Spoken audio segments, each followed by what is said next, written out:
예배에 승리하면 인생이 승리합니다. 하나님은 예배하는 사람을 기뻐합니다. 하나님은 빛이십니다. 하나님은 사랑이시죠. 하나님은 공의로우십니다. 하나님은 심판이십니다.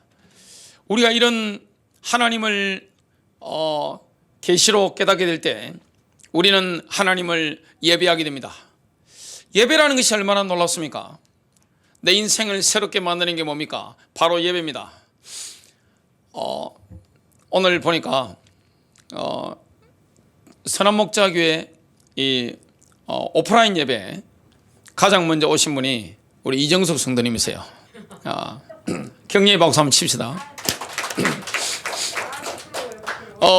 서울에서 버스를 2번 타십니다. 그리고 지하철 타시고 금정역에서 또 지하철을 갈아타셔가지고 고단역에서 이렇게 내리셔가지고 이렇게 오시는데 연세가 있으시잖아요. 그냥 빈손으로 오는 게 아닙니다. 어깨에 잔뜩 짊어지시고 김치를 담으셔가지고 우리 성도님들을 이렇게 드시게 만들려고 김치를 담으셔가지고 한 짐을 짊어지고 이때까지 매주 이렇게 오시는 걸 보게 됩니다. 근데요, 그러니까 6시 반에 출발하셔가지고 차가 새벽에 안 막히니까 4번을 이렇게 타고 오시는데 8시 반에 도착하신 겁니다. 일부 예배 11시 예배인데 그렇게 일찍 오니까 하나님이 그 심령에 얼마나 은혜를 주시겠어요? 하나님은 사모하는 자에게 은혜를 주십니다. 또 어떤 분들은 온라인으로 이렇게 함께 하시는데 굉장한 은혜를 받으시는 분들을 이렇게 제가 간증을 들으면서 확인을 하게 됩니다. 여러분, 예배가 되어지면 하나님의 음성이 들립니다. 그리고 안식 가운데 들어가게 되는 겁니다. 예배를 통해서 얻게 되는 게 뭡니까? 바로 하나님의 음성입니다. 인생에 달려갈 수 있는 인생의 방향, 사역의 방향을 우리가 예배를 통해 붙잡게 됩니다. 믿음의 용기를 회복하게 됩니다. 영적 자존감이 높아지게 됩니다. 이 믿음의 용기를 회복하게 되는 겁니다. 어떤 어려움이 있다 할지라도 돌파할 수 있는 이런 영적인 능력을 체험하게 되어 있습니다. 하나님이 과연 누구를 찾으실까요? 첫 번째입니다. 하나님께서는 자기에게 영과 진리로 경배하는 자들을 찾고 계십니다. 예수님께서 순회전도 사역을 하셨습니다. 예수님의 사역의 본부는 갈릴리 지방의 가버나움이죠. 이 가버나움을 선교 센터로 본부로 두시고 갈릴리 전역이라든지 그리고 예루살렘 중심의 유대 땅을 이렇게 순회를 쫙 하시는데 예수님께서 어느 날 사마리아로 들어가신 겁니다. 그래서 그 사마리아 우물가에서 여인과 대화를 하셨습니다. 여인에게 하나님께서 찾으시는 예배의 조건에 대해서 말씀했습니다. 그런데 그 사마리아 여인은 예배드리는 장소에 대해서 이야기를 하는 겁니다. 핀도가 안 맞는 거예요. 초점이 안 맞는 겁니다. 예수님은 하나님께서 찾으시는 예배의 조건, 이걸 찾으시는데 이 사마리아인은 관례대로 예배의 장소가 굉장히 중요하다고 생각하고 그 이야기의 초점을 장소에 두고 있는 겁니다. 요한복음 4장 20절입니다. 우리 조상들은 이 산에서 예배하였는데 그 산은 그리심산입니다. 당신들은 예배드려야 할 장소가 예루살렘에 있다고 합니다. 북이스라엘은 그리심산에서, 남유다는 예루살렘 성전에서 예배를 드리는 겁니다. 그 장소가 굉장히 중요하다고 여기는 겁니다. 하나님의 임재가 그리심산과 또 예루살렘 성전에 있다, 이렇게 보는 것이죠. 그러나 예수님께서는 사마리아 여인에게 전혀 기대하지 못한 새로운 방향으로 대화를 이끌어 가셨습니다. 요한복음 4장 21절과 22절입니다. 예수님께서 그녀에게 이르시되 여자여 내 말을 믿으라. 너희가 이 산에서도 아버지께 경배하지 아니하고 예루살렘에서도 경배하지 아니할 때가 이르느니라. 너희는 너희가 알지 못하는 것에게 경배하고 우리는 우리가 경배하는 것을 아노니 이는 구원이 유대인에게서 나기 때문이라. 예수님의 말씀은 특징이 뭡니까?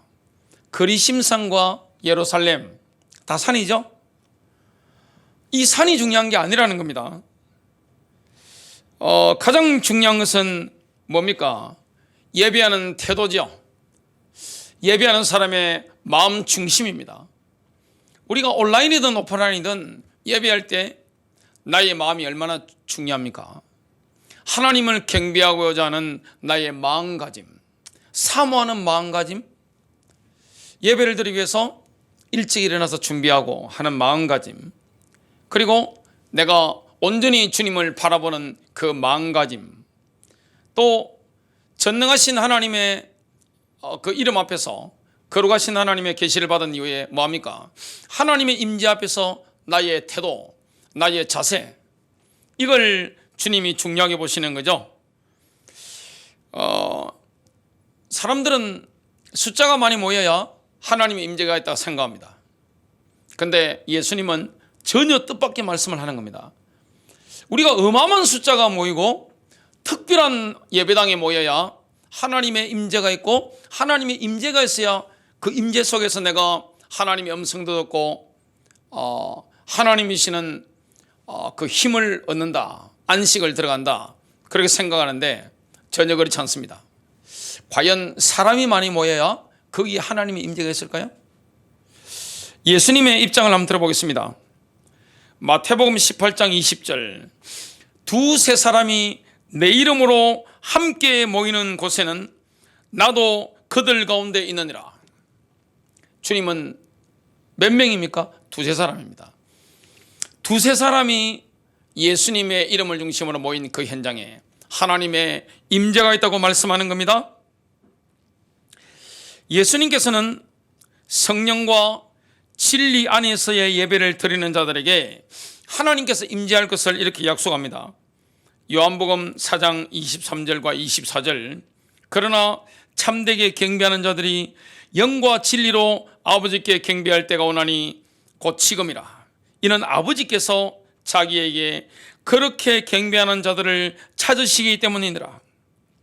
하나님은 영이시니 그분께 경배하는 자들이 반드시 영과 진리로 그분께 경배할지니라 하시니라.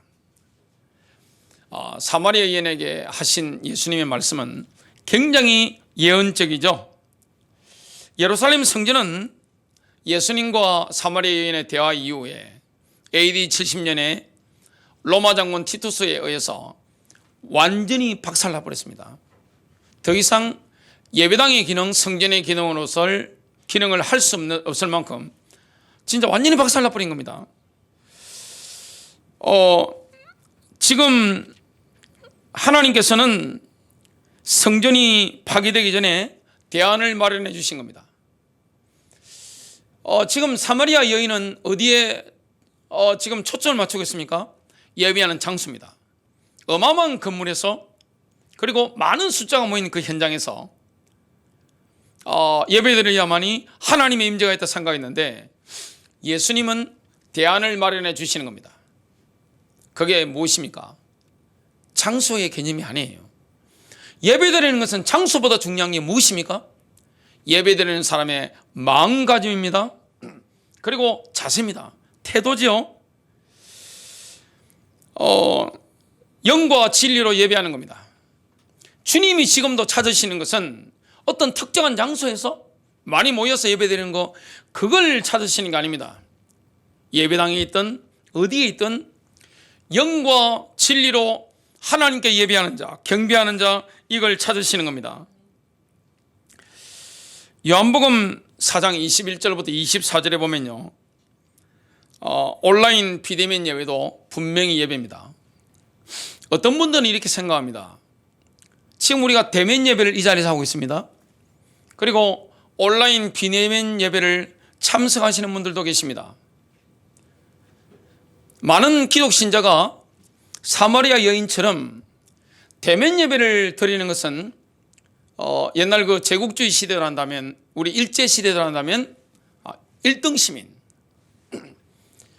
비대면 온라인 예배를 드리는 사람은 2등 시민? 지금 사마리아인이 이렇게 생각하는 겁니다. 이거는 성경적인 근거가 전혀 없는 겁니다. 지금 4차 산업혁명으로 인해서 기술혁명이 얼마나 일어납니까? 기술이 굉장히 지금 발전하고 있는 거죠. 어마어마한 변화가 일어나고 있습니다. 이때 우리는 이걸 어떻게 대처해야 되느냐? 지금 그렇게 생각할 수 있습니다. 본질적인 것은 뭡니까? 시대가 얼마나 빠르게 변화합니까? 그리고 굉장히 불확실성이 증가하죠. 사람들은 이때 얼마나 불안합니까? 이때 우리가 어떤 대안을 줘야 됩니까? 지금 이걸 다 무시할 수 있습니까? 과학기술이 이렇게 발전하고 있는데 대면 예배만 하나님이 가장 기뻐하는 예배입니까? 사마리아 여인 보니까 지금 그렇게 생각하고 있는 거예요. 꼭 예배라고 하는 것은 그리심산이나 예루살렘 성전에 가야 된다. 그게 넘버원이다. 물론 구약에는 그게 맞았습니다. 왜냐? 성막에 예루살렘 성전에 하나님의 임재가 있었기 때문에 특별히 가야 되는 겁니다. 신약 시대는 이게 완전히 바뀐 거예요. 우주의 주님이 충만하신 겁니다. 어디에 가든지 하나님의 임재를 우리는 경험할 수 있습니다. 주님이 누구를 찾습니까? 바로 영과 진리로 예배하는 사람. 하나님이 찾으시는 것은 장소의 개념이 아니라 마음가짐입니다. 그리고 자세입니다. 온라인이든 오프라인이든 자세입니다. 예배당에 나오신다 할지라도 영과 진리로 예배드리지 않으면 하나님이 찾으시는 사람이 아니에요. 온라인이든 어떤 현장이든 내가 정말로 영과 진리로 예배드릴 수 있으면 그거는 하나님이 기뻐하는 사람입니다. 하나님의 음성이 들립니다. 하나님 주시는 안식 가운데 들어가게 됩니다.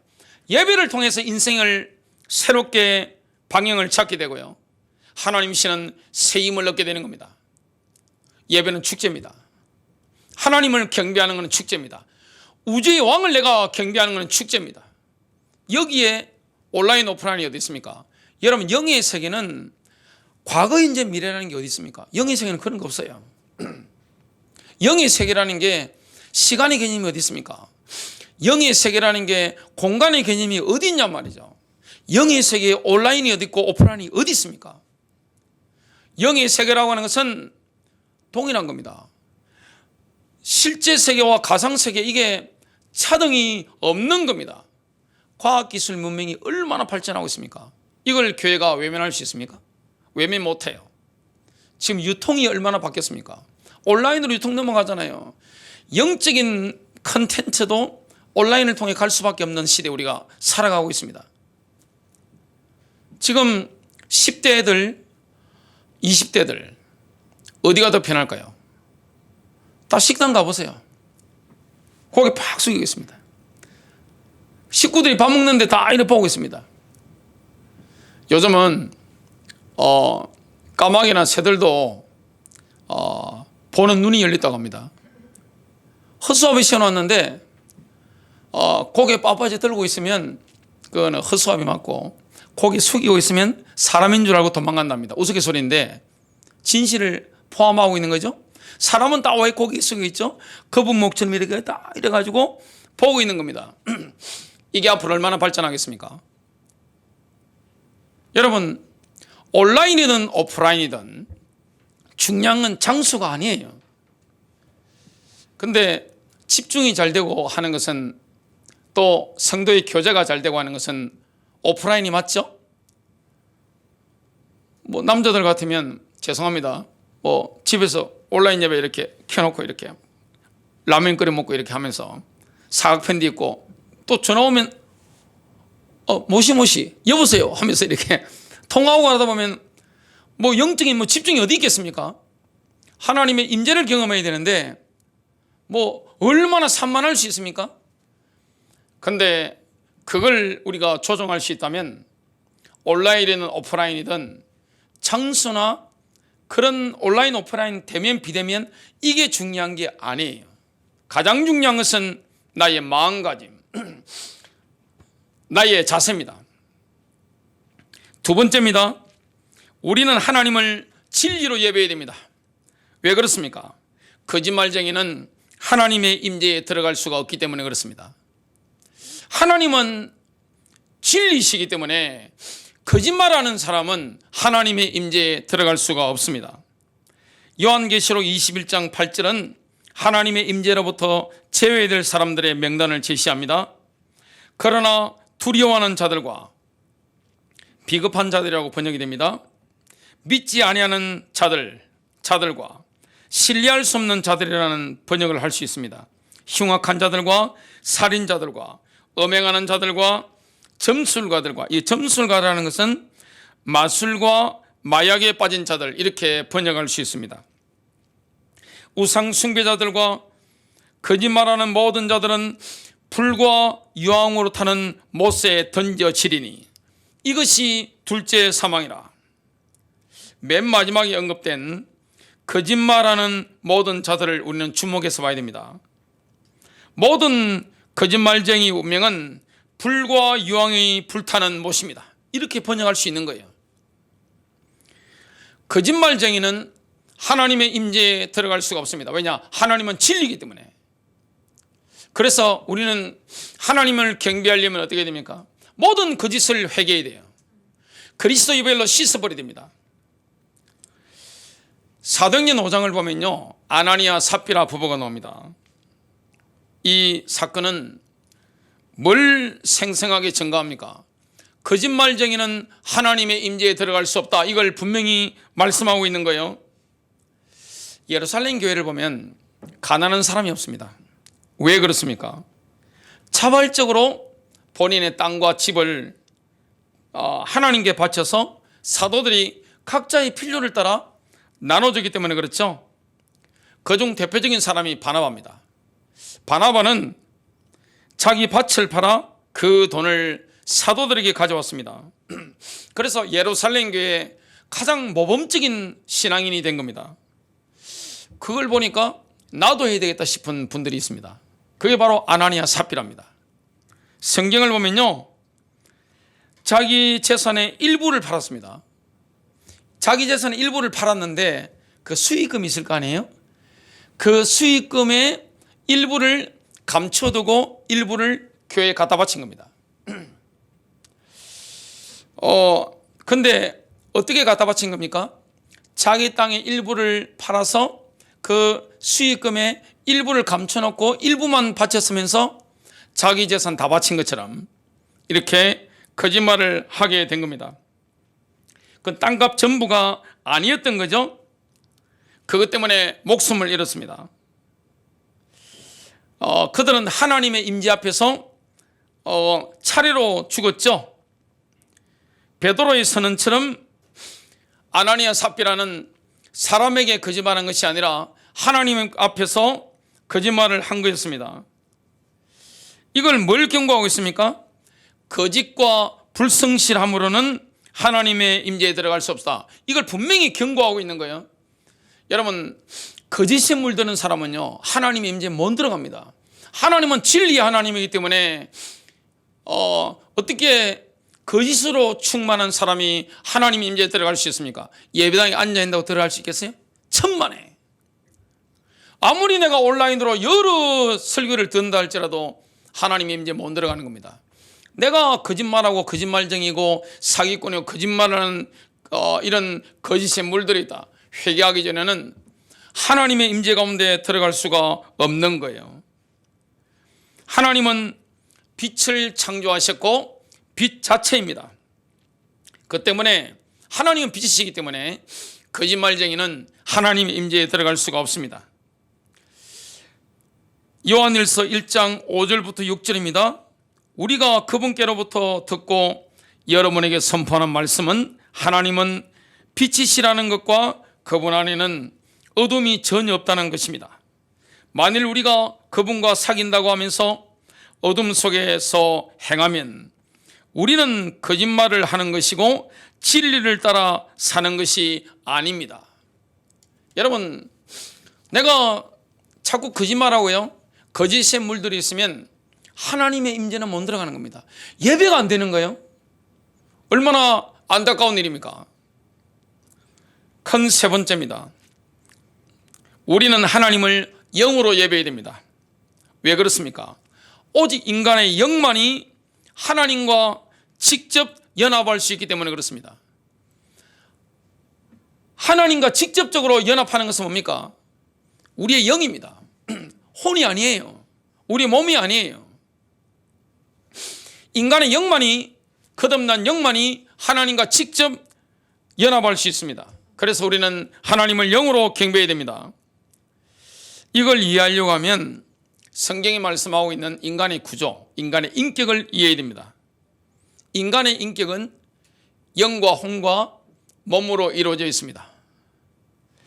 우리에게는 영이 있고 혼이 있고 가장 낮은 몸이 있죠. 영혼 육이 있습니다. 사도 바울이 데살로니가 교회를 위해서 기도한 장면이 5장 23절에 나옵니다. 평강의 바로 그 하나님께서 너희를 온전하게 거룩히 구별하시기를 원하노라. 내가 하나님께 기도하여 너희의 온 영과 혼과 몸을 우리 주 예수 그리스도께서 오실 때까지 흠없이 보존해 주시기를 원하노라. 몸은 세상을 의식합니다. 오감을 통해서 그렇게 하는 거죠. 혼은 우리의 자아를 의식합니다. 그래서 나, 우리 집, 우리 배우자, 우리 자녀, 우리 부모님, 우리 교회, 우리 하는 것은 영적인 건 아니에요. 영적인 사람은 자기중심이 아닙니다. 나를 초월하는 거죠. 오직 나한테 모든 걸 이렇게 맞추고 산다. 사실 영적인 게 아닙니다. 영적인 사람은 그렇게 될 수가 없죠. 영은 하나님과 연결되는 겁니다. 영의 가장 중요한 기능은 하나님과의 결합이죠. 하나님과의 교제입니다. 영은 혼에게 이렇게 제안할 수 있습니다. 하나님께서 인간을 통치하시는데 인간의 영을 통해서 혼을 통치하죠. 혼에게 이렇게 지시합니다. 권면할 수가 있는 겁니다. 그러면 혼이 몸에게 이렇게 이야기를 하죠. 영은 혼에게 여러 가지 제안을 할 수 있습니다. 혼은 모든 결정을 한 뒤에 그 결정사항을 몸에게 전합니다. 그리고 몸은 그에 따라 행동을 합니다. 시편 103편 1절은 다윗의 영이 다윗의 혼에게 제안을 하고 다윗의 혼이 영의 요구에 동의해서 몸이 움직이도록 하는 이런 모델을 보여줍니다. 오 내 혼아 주를 찬송하라. 내 속에 있는 모든 것들아 그분의 거룩한 이름을 찬송하라. 지금 다윗의 혼에게 누가 말하고 있습니까? 다윗의 영입니다. 다윗의 영은 하나님의 성령과 결합되어 있기 때문에 그 영감을 받아서 혼에게 이야기를 하는 거예요. 그래서 이런 걸 보면 정말 하나님이 우리를 어떻게 인도하시는지 이걸 보게 됩니다. 하나님이 인간을 어떻게 창조했습니까? 인간 속에 생명의 숨을 불어넣으셨죠. 창세기 2장 7절입니다. 주 하나님께서 땅의 흙으로 사람을 지으시고 우리처럼 만들어진 거예요. 아담이 저 모습으로 이렇게 만들어진 거예요. 흙으로 만들어진 겁니다. 생명의 숨을 그의 콧구멍에 불어넣으시니 사람이 살아있는 혼이 되니라. 하나님의 숨, 하나님의 영, 이 생명을 하나님께서 아담의 콧구멍에 불어넣습니다. 그러니까 인간이 살아있는 혼이 된 겁니다. 너무나 놀라운 거죠. 그러나 인간이 죄를 짓고 하나님께 반역했을 때 그의 영은 하나님과의 교제로부터 단절이 됐습니다. 하나님에 대해서 죽은 거죠. 영적으로 죽은 겁니다. 죄와 허물로 죽었다 이렇게 말씀하는 거죠. 근데 인간이 회개와 믿음으로 하나님께로 돌아가면 그의 영이 거듭남으로 새로워집니다. 하나님과의 교제가 회복됩니다. 거듭난 영은 하나님과 교제할 수가 있습니다. 하나님을 예배할 수가 있는 거죠. 우리는 거듭난 영을 통해서 인격 대 인격으로, 영 대 영으로 하나님과 직접 연결될 수가 있습니다. 예수님께서 이렇게 말씀했습니다. 요한복음 4장 24절, 하나님은 영이시니 그분께 경배하는 자들이 반드시 영과 진리로 그분께 경배할지니라. 하나님은요, 예배하는 장소의 개념보다는 어떤 마음가짐이냐, 어떤 태도냐, 이걸 주님이 중요하게 보시는 겁니다. 사마리아 여인과 예수님의 그 대화 가운데 대화의 초점이 다른 거예요. 핀도가 안 맞는 거예요. 지금 사마리아 여인은 뭐합니까? 그 예배 장소 이걸 이야기하고 있는데, 예배당 이야기를 하고 있는데, 예수님은 장소 개념이 아닙니다. 영과 진리로 예배하는 사람. 우리는 잠수함 안에서도 영과 진리로 예배할 수 있습니다. 비행기 안에서도, 자동차 안에서도 영과 진리로 예배할 수가 있는 겁니다. 우리가 살게 되는 거죠. 그래서 놀라운 말씀 가운데 하나가 지금 고린도전서 6장 16절과 17절입니다. 도대체 무슨 말이냐? 창녀와 결합하는 자는 한 몸인 줄을 너희가 알지 못하느냐? 그분께서 이르시되 둘이 한 육체가 되리라 하시느니라. 그러나 주와 결합하는 자는 한 영이니라. 여러분, 창녀가 남자와 결합하면 한 몸이 되는 거죠. 한 육체가 되는 겁니다. 우리가 거듭난 사람이 주와 결합하면 어떻게 됩니까? 한 영이 되는 겁니다. 한 영이 되는 거예요.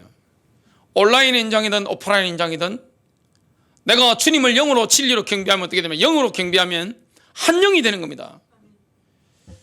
남자 여자가 하나가 되면 뭐가 나옵니까? 자식이 태어나지, 아이가 태어납니다. 생산이 되죠. 예배가 되어지면 어떻게 됩니까? 창조의 능력이 나타나는 겁니다. 하나님의 영이 우리 가운데 역사하시기 때문에 저와 여러분 인생에는 창조의 능력이 나타나는 겁니다. 예배라는 건요, 장소의 개념이 아니에요. 물론 오프라인 인장에서 예배드리는 게 가장 예배드리는 게 좋죠. 시간 장소 정해져 있고 하기 때문에 제일 확실합니다. 여러분들이 온라인 인장은 예배 방해되는 게 굉장히 많죠. 전화 받을 수도 있고 누가 갑자기 찾아올 수도 있고 한데, 예배당에 오실 때는 어떻게 합니까? 스마트폰 일단 소리 안 나게 딱 스톱을 시켜놓고 완전히 몰입을 하잖아요. 그리고 2시간씩 차 타고 오시는 분도 계시고 멀리서 또 운전해서 오시는 분들도 계시고, 가장 중요한 것이 뭡니까? 장소가 아닙니다. 내가 어떤 마음가짐으로 하나님을 경배하느냐, 내가 어떤 자세와 어떤 태도, 자세나 태도는 똑같은 말입니다. 내가 어떤 자세로 하나님을 예배하느냐, 이걸 하나님이 가장 중요하게 보시는 겁니다. 어떤 현장이 있든지 하나님을 경배할 수 있는 거예요. 그래서 온라인 비대면 예배가 비성경적이다, 이거는 성경적인 근거가 전혀 없는 겁니다. 하나님 뭘 찾습니까? 예배당에서 예배드리는 사람만 찾습니까? 그게 아니에요. 엄청나게 모인 숫자에서 예배드려야 하나님 임재가 있습니까? 그게 아니에요. 영과 진리로 예배하는 사람, 하나님은 진리 하나님이시기 때문에, 빛이시기 때문에 내가 어두운 가운데 있고 거짓말하고 있다, 어떻게 되느냐? 하나님이 이제 절대 못 들어갑니다. 들어갈 수가 없는 거예요. 그리고 하나님을 뭘로 예배할 수 있습니까? 하나님은 우리가 영으로 경배하는 겁니다. 영적으로 결합되는 거예요. 거듭난 사람은 내가 하나님의 임재 가운데서 영적으로 결합되는 겁니다. 여기에 창조의 능력이 있는 겁니다. 얼마나 영적인 이 기쁨이 넘칩니까? 예배할 때는 하나님의 임재를 느끼는 겁니다. 하나님의 임재를 느끼는 거예요. 충만함을 경험하는 겁니다. 예배할 때마다 성령의 기름 부으심이 내게 임하는 걸 경험하는 겁니다. 강력해지는 거예요. 강력한 그리스도의 신부로 일어나는 겁니다. 강한 그리스도의 운사로 일어나게 되는 겁니다. 결론적으로 본다면요, 하나님께서는 우리에게 예배로 나아갈 수 있도록 돕는 지도를 주셨습니다. 하나님은 우리를 예배로 인도하셔서 하나님의 임재로 들어갈 수 있도록 모형을 주신 겁니다. 그 모형은 뭡니까? 바로 성막입니다. 이 성막을 보면 어떻게 하나님을 예배에 드릴 수 있는지, 경배할 수 있는지 정확하게 나옵니다. 우리의 목표가 뭡니까? 지성소입니다. 하나님의 임재입니다. 승리하시기를 주님의 이름으로 축복합니다.